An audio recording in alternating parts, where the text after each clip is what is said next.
Namo. Thank you for joining me for our daily practice check-in. Listen, listen, listen. This beautiful sound calls us back to our true home.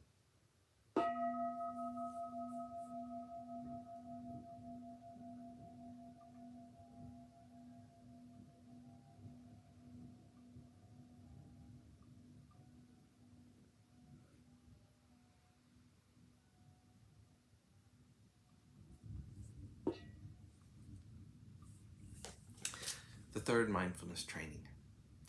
Aware of the suffering caused by sexual misconduct, I vow to cultivate responsibility and learn ways to protect the safety and integrity of individuals, couples, families, and society. I'm determined not to engage in sexual relations without love and a long-term commitment. To preserve the happiness of myself and others, I'm determined to respect my commitments and the commitments of others. I will do everything in my power to protect children from sexual abuse and to prevent couples and families from being broken by sexual misconduct.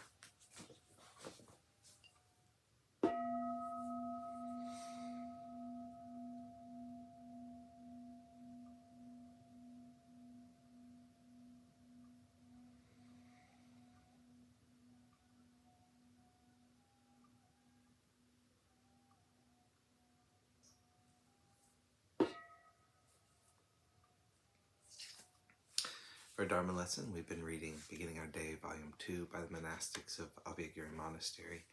Today we're reading Approaching Gorillas by Lumpur Pasano.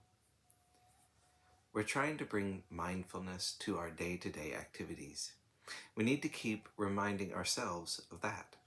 It's easy to say to ourselves, just be mindful, but we hear it so often that it can seem trite and can lose its impact. The practice of mindfulness, the application of mindfulness, learning how to direct mindfulness are key foundations of our practice and training.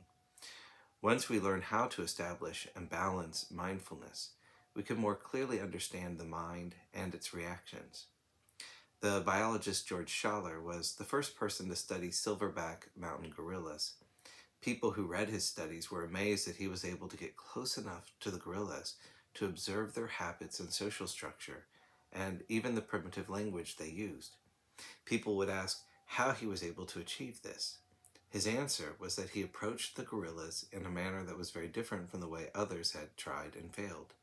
He never carried a gun. This allowed him to establish a trusting relationship with the gorillas and approach them with a sense of ease.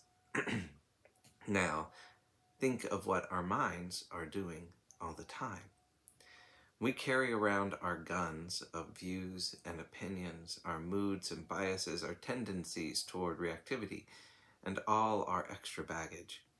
They keep us from getting close enough to see clearly what the mind is doing, its underlying tendencies, or what its potential capability might be. We're not able to approach our experience mindfully. We need to put down the weapons of our likes and dislikes, our views and opinions, and the constant chatter and commentary that we're always overlaying onto the world around us. These weapons constantly separate us from the world and from our experience. Once we've put our weapons down, we can take up the fundamental quality of mindfulness. We can pay attention and be aware without moving in with reactivity.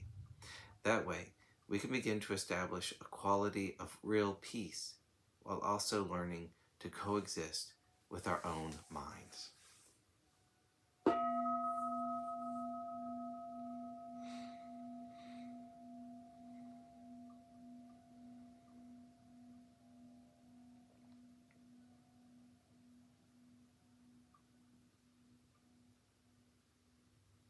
May all beings be well. May all beings be happy. May all beings be at peace.